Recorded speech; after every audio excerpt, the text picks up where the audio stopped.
Hi, we want to welcome everyone to session 3 of 4 of the third annual statewide convening on diversifying the teaching workforce. This is our first virtual conference on this topic and our third annual conference. My name is Nora Highland.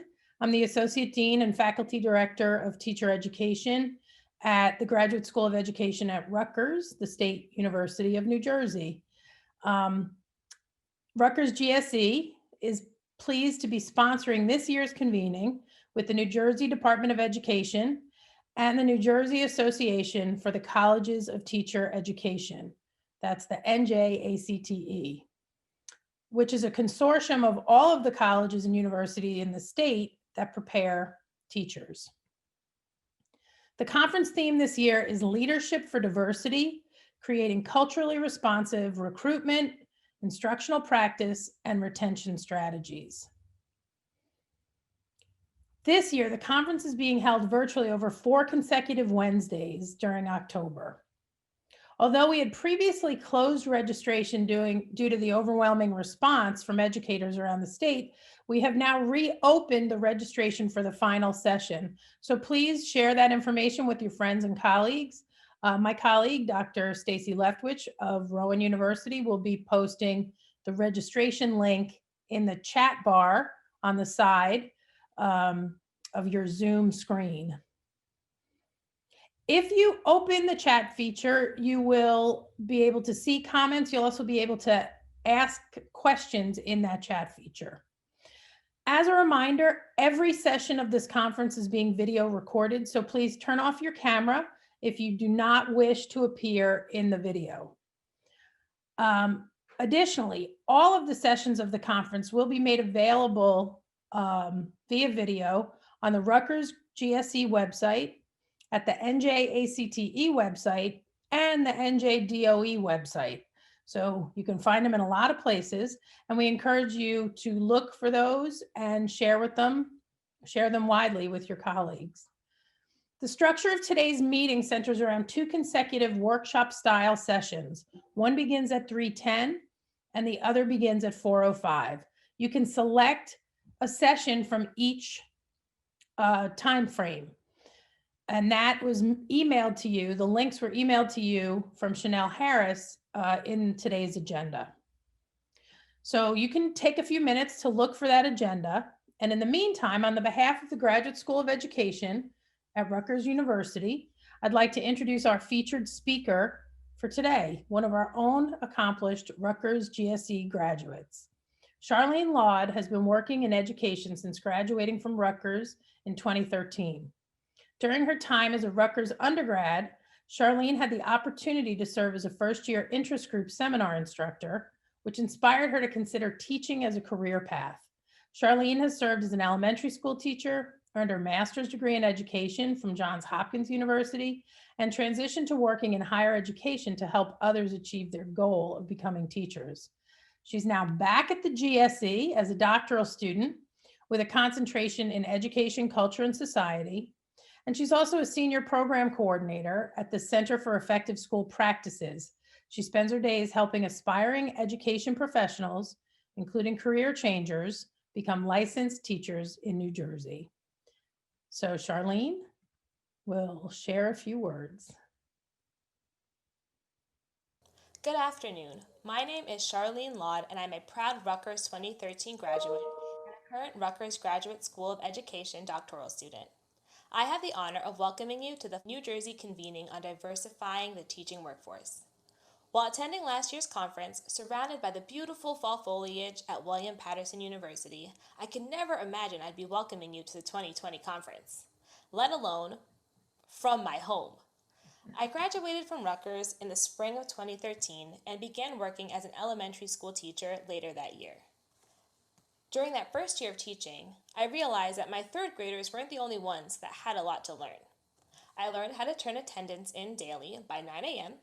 I learned how to build relationships with families that didn't speak English, and I mastered photocopying.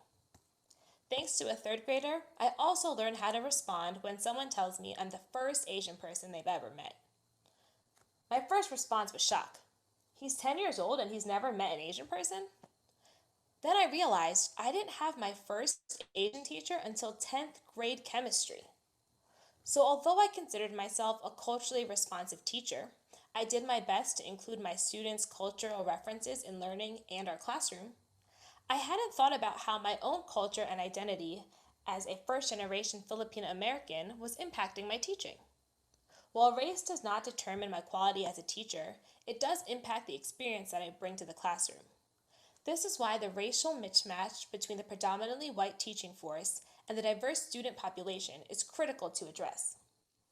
I know diversity comes in multiple forms such as gender, ability, and religion, but my professional and research interests focus on racial diversity. Research has shown the added value that Black, Indigenous, and teachers of color bring into the classroom, including serving as role models, deeper connections for social and emotional support, and academic benefits. Teachers and the education system play an important role in not only the academic development of students, but also in how they see themselves and others. In my current role at the Rutgers Alternate Route Program, we are committed to diversifying the teaching workforce. I had the pleasure of working on the Diverse Teachers for Diverse School grant from the New Jersey Department of Education. And thanks to collaboration with school districts, administrators, and veteran teachers, our 2020 teaching candidate data showed that about 38% of our candidates are of diverse backgrounds. This is double the national average of teachers entering the teaching force.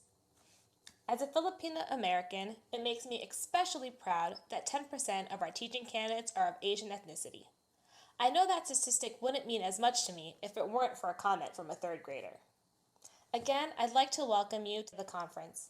I'm confident you'll be leaving with culturally responsive recruitment, instructional practice, and retention strategies to share with your respective colleagues and communities. I'm also hopeful that you'll be leaving with a short list of further reading and questions to grapple with, as we're never really done learning. So stay safe and have a great afternoon. Thank you so much, Charlene, for those inspiring words. A few logistical reminders as you all move into your breakout concurrent sessions. Remember that all sessions will be video recorded and made publicly available. The descriptions and links to each of the sessions are in today's agenda that you received by email. You can choose whichever you'd like to attend. And please know that you will be first placed in a virtual waiting room. A faculty or staff member from the GSE or from one of the NJACTE member institutions will act as the session host and let you in. And if the session happens to be full, the host will send you a message directing you to select a new session. The first session ends promptly at 4, and then you can choose another session. Finally, at the end of concurrent session 2, you will be directed back to the agenda to complete the conference feedback form. This is a really important form, and it's also how you will request professional development hours if you need them. So please enjoy the rest of the afternoon in each of the sessions. We hope you learn a lot, share a lot, engage in meaningful conversation, and help in the collective effort to move our state closer to diversifying the teaching workforce and achieving equity and excellence in education. Have a great afternoon. So you can just go ahead and leave the session.